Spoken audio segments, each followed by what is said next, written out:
Hello नमस्ते दोस्तों, आप सबका स्वागत है। आज हम बात करेंगे एक बहुत ही इम्पोर्टेंट सब्जेक्ट के बारे में। जो सुप्रीम कोर्ट है, सुप्रीम कोर्ट ने एक बहुत ही हिस्टोरिकल यहाँ पे डिसीजन दिया हुआ है रिगार्डिंग द टेट। ठीक है, तो टेट के बारे में एक हिस्टोरिकल रिजल्ट आज दिया है, एक जजमेंट दिया है कोर्ट ने। इस कोर्ट ने बताया है 1 सितंबर 2025 को एक जजमेंट दिया हुआ है ऑन टेट कि सभी जो फर्स्ट टू 8 क्लास के जो टीचर है उनके लिए अब टेट जो है वो अनिवार्य किया गया है, कंपलसरी किया गया है। उसी के रिगार्डिंग ये जजमेंट आया है। तो हम देखते हैं कि ये जजमेंट में क्या है जो कि हमारे टीचर्स के लिए वो बहुत ही इम्पोर्टेंट है। तो इस जजमेंट के कुछ इम्पोर्टेंट पॉइंट्स हम पढ़ेंगे जो कि 215, 216, 217 और 218 में दिए हुए हैं। और ये पूरा बहुत ही बड़ा जजमेंट दिया हुआ है सुप्रीम कोर्ट ने। पहली बार एजुकेशन के किसी रूल्स के रिगार्डिंग 110 पेजेस का ये बड़ा जजमेंट दिया है और इसमें टीईटी के रिगार्डिंग बहुत सारे पॉइंट यहाँ रखे हुए हैं। तो हम यहाँ पे पढ़ते हैं और इसको एनालिसिस कर देगी इसमें क्या जजमेंट दिया हुआ है। ठीक है, तो सबसे पहले देखिए यहाँ पे 215 पॉइंट देखेंगे हम। However, we are mindful of the ground realities as well as the practical challenges. There are in-service teachers who were recruited much prior to the advent of the RTA Act and who might have put in more than 2 or even 3 decades of service. यहाँ पे बताया गया है कि हमें practical realities जो है पता है ग्राउंड लेवल की, और चैलेंजेस क्या है वो भी पता है। So there are in service teachers जो पहले RTA के पहले जो रिक्रूट हुए हैं and who might have put in more than 2 और इवन 3 डिकेड्स, और जो लोगों ने 20 या 30 साल से ज़्यादा सर्विस की है। They have been imparting education to their students to the best of their ability without any serious complaint. वो जो है अपने स्टूडेंट को अपने बेस्ट एबिलिटी के तहत अपना जो है सब कुछ ज्ञान दे रहे हैं। It is not that the students who have been imparted education by the non-TET qualified teachers have not shown in life, but इसमें एक आया है कि भाई स्टूडेंट्स के लिए एजुकेशन जो है वो बहुत ही इंपॉर्टेंट है और नॉन टेटी जो टीचर्स होंगे वो अब उनको नहीं पढ़ाएंगे। ठीक है, to dislodge such teachers from service on the ground that they have not qualified the TET would seem to be a bit harsh, although we are allowed to the settle legal position that operation of statute can never be seen as an evil. तो यहाँ पे बताया गया है कि भाई अब आगे आने वाले समय में इन टीचर्स को भी टेट जो है वो क्वालिफाई करना पड़ेगा, उनको भी अपनी एबिलिटी एक बार फिर से दिखानी पड़ेगी, प्रूव करनी पड़ेगी, ताकि आगे आने वाले समय में कोई भी प्रॉब्लम्स ना हो। अदरवाइज़ कोई लीगल पोजीशन या तो लीगल एक्शन उनके खिलाफ लिया जाएगा। ये 215 पॉइंट कह रहा है। 216 पॉइंट में कोर्ट ने सुप्रीम कोर्ट ने कहा है bearing in mind their predicament we invoke our powers under article 142 of the constitution of India. वो सुप्रीम कोर्ट बता रहा है कि 142 जो कॉन्स्टिट्यूशन का आर्टिकल है उसके तहत हमें ये पावर है एजुकेशन के रिगार्डिंग डिसीजन लेने की।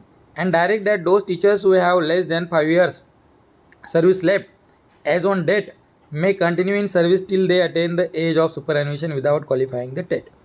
इसमें यह बताया गया है कि जिसके 5 साल से भी कम ईयर्स बचे हुए ऐसे टीचर जो है अपनी सर्विस कंटिन्यू कर सकेंगे अपने सुपर एनुएशन तक विदाउट क्वालिफाइंग द टेट। मतलब जिन लोगों का 5 साल से कम सर्विस बचा है उनको टेट क्वालिफाई करने की ज़रूरत नहीं है। ठीक है, वो अपनी सर्विस कंप्लीट कर सकते हैं। However we make it clear that if any such teacher having less than 5 years service left aspires for promotion, he will not be considered eligible without he having qualified the TET। अगर ऐसा teacher है 5 years से कम उसको बचा है और वो promotion चाहता है तो उसको तब तक कंसिडर नहीं किया जाएगा जब तक वो टेट क्वालिफाई नहीं होता है। ठीक है ना, तो प्रमोशन के लिए आपको टेट क्वालिफाई करना पड़ेगा। बट अगर आपकी पास सर्विस से 5 साल से कम सर्विस बची है तो आप वैसे ही इसको आगे बढ़ा के आप रिटायरमेंट ले सकते हैं, उसमें टेट की ज़रूरत नहीं है। ये बहुत इंपॉर्टेंट है। उसके बाद देखिए in as in service teachers recruited prior to enactment of the RTE Act and having more than 5 years to retire on superannuation are concerned, they shall be under an obligation to qualify the TET within 2 years from date in order to continue in service.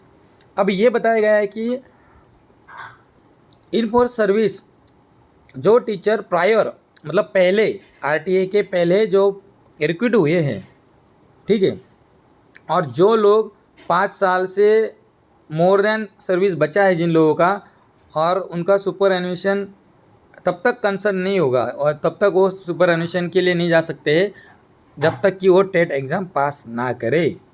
They shall be under an obligation, उनको TET pass करना ही करना है। 2 साल के अंदर उन लोगों को जिनका 5 साल से ज़्यादा सर्विस बचा है उनको टेट एग्ज़ाम जो है वो पास करना पड़ेगा। ठीक है, ठीक है, ये एग्ज़ाम पास करना ही करना है। RTE आप सबको पता है कि RTE जो आया था 2009 में, और उसके बाद से ही जो CTET और टेट एग्ज़ाम है जो लागू किया गया था, वो अलग अलग स्टेट में अलग अलग टाइम पे वो लागू किया गया था, बट ये सभी टीचर्स के लिए कंपलसरी किया गया है जो 1st से लेकर 8th क्लास तक पढ़ाते हैं। ठीक है, ये इंपॉर्टेंट बात यहाँ पे बताई गई है। उसके बाद देखिए इसमें यह भी कहा गया है कि if any of such teachers fail to qualify the TET within the time that we have allowed, अगर कोई टीचर्स टेट एग्ज़ाम 2 ईयर में या दिए गए टाइम पे वो कंप्लीट नहीं कर पाता है, क्वालिफाई नहीं कर पाता है, तो देखिए दे शाल, यहाँ पे बताया गया है कि they shall have to quit service, वो अपनी सर्विस छोड़ दे या तो खुद से रिटायरमेंट ले ले। अदरवाइज उन्होंने बताया कि they may be compulsory retired, या तो उनको कंपलसरी रिटायर किया जाएगा, and paid whatever terminal benefits they are entitled to, और उनको जो भी उनके टर्मिनल बेनिफिट्स है वो मिलेंगे। We add a rider that to qualify for the terminal benefits such teachers must have put in the qualifying period of service in accordance with the rules, rule के according उनका जो भी entitlement है वो उनको दिया जाएगा। ठीक है, ऐसा नहीं कि उनके जो इंटाइटलमेंट है रोक दिए जाएंगे, but according to the rule जो भी बनेगा उस ईयर तक उतना ही उनको मिलेगा, आगे का सर्विस वो कंटिन्यू नहीं कर पाएंगे अगर वो टेट एग्ज़ाम क्वालिफाई नहीं है तो। ठीक है, if any teacher has not put in the qualifying service and there is some deficiency, अगर कोई टीचर ये क्वालिफाई नहीं कर पाता है सर्विस में और कुछ डिफिशियंसी होगी उसकी, ईजर केस में be consider by the appropriate authority और appropriate department in the government upon a representation being made by him her. तो इसके रिगार्डिंग अगर कोई ऐसा टीचर है, कोई फिजिकली या मेडिकली उसका कोई इशू है, तो ऐसे रिगार्डिंग हो सकता है, या कुछ डिफिशियंसी के रिगार्डिंग कुछ ऐसा एग्जैक्ट नहीं बताया है, बट ऐसे केसेस में जो अप्रोप्रिएट डिपार्टमेंट है वो उसके रिगार्डिंग डिसीजन लेगा। ठीक है, उसके बाद इंपॉर्टेंट पॉइंट आता है 218 पॉइंट देखिए, subject to what we have said above, supreme court बोलता है कि ऊपर जो कहा गया है, it is reiterated that those aspiring for appointment and those in service teachers aspiring for appointment by promotion must however qualify the TET. जो भी ऊपर कहा गया है जो सर्विस में टीचर्स है अभी भी, और उनको अगर प्रमोशन चाहिए तो उनको टेट क्वालिफाई करना पड़ेगा, और else they would have no right of consideration of their candidature, otherwise उनको प्रमोशन नहीं दिया जाएगा। लास्ट पॉइंट देखिए, ये पॉइंट नॉन माइनॉरिटी स्कूल्स के लिए उनका जो जजमेंट है वो कुछ साइड में रखा गया है, उसके रिगार्डिंग कुछ बाकी है, कोई डिसीजन प्रॉपरली नहीं हुआ है, उसका कुछ टर्म्स है, तो नॉन माइनॉरिटी जो स्कूल्स है उसका भी जजमेंट आना बाकी है, उसका रिगार्डिंग कुछ जजमेंट आएगा।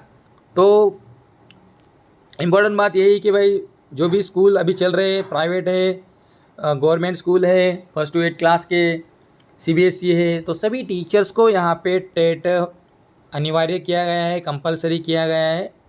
बट इसके रिगार्डिंग अभी टीचर्स का क्या रिएक्शन होता है, क्योंकि अभी बहुत सारे टीचर्स 50+ है, किसी किसी की 10 साल सर्विस बचे, 7 साल बचे, तो ऐसे में अब टीचर्स एग्ज़ाम की तैयारी करें या अब फिर बच्चों को पढ़ाए, ये बहुत बड़ा क्वेश्चन मार्क अब सबके सामने है। तो अब इसके रिगार्डिंग स्टेट गवर्नमेंट उसको कैसे लागू करती है ये देखना पड़ेगा। बट ये एक बहुत ही हिस्टोरिकल डिसीज़न माना जा सकता है, क्योंकि एजुकेशन में अब बहुत ही आप बोल सकते हैं कि एक्सपेरिमेंट किए जा रहे हैं, उसमें बहुत सुधार की ज़रूरत चाहिए। तो इसी के रिगार्डिंग ये एक बड़ा आप कह सकते हैं कि डिसीज़न सुप्रीम कोर्ट ने दिया हुआ है। तो देखते हैं कि आने वाले समय में टीचर्स इसको क्या रिएक्ट करते हैं। बट हमें तो लगता है कि ये डिसीज़न टीचर्स लोग कैसे लेते हैं, या पॉजिटिव लेते हैं या नेगेटिव लेते हैं, वो आने वाला समय ही बताएगा, क्योंकि ये बहुत ही बड़ा डिसीज़न है सभी टीचर्स के लिए। सो ये सुप्रीम कोर्ट का जो जजमेंट है उसके रिगार्डिंग हमने आज ये इन्फॉर्मेशन देखी। आने वाले समय में जो भी टीचर्स के या टीईटी की रिगार्डिंग जजमेंट या और भी कुछ इन्फॉर्मेशन आएगी तो हम इसी चैनल के द्वारा आपको बताएंगे। तो इसके लिए आप सब लोग हमारा चैनल सब्सक्राइब करिए और अपने दोस्तों को, अपने टीचर्स दोस्तों को, फ्रेंड्स को ये शेयर करिए, ताकि उन लोगों के पास ये जजमेंट पहुंच जाए और वो भी आने वाले समय में एग्ज़ाम की तैयारी करें और अपने आप को टेट क्वालिफाई कर ले। ठीक है, तो धन्यवाद आज के दिन के लिए। Thank you.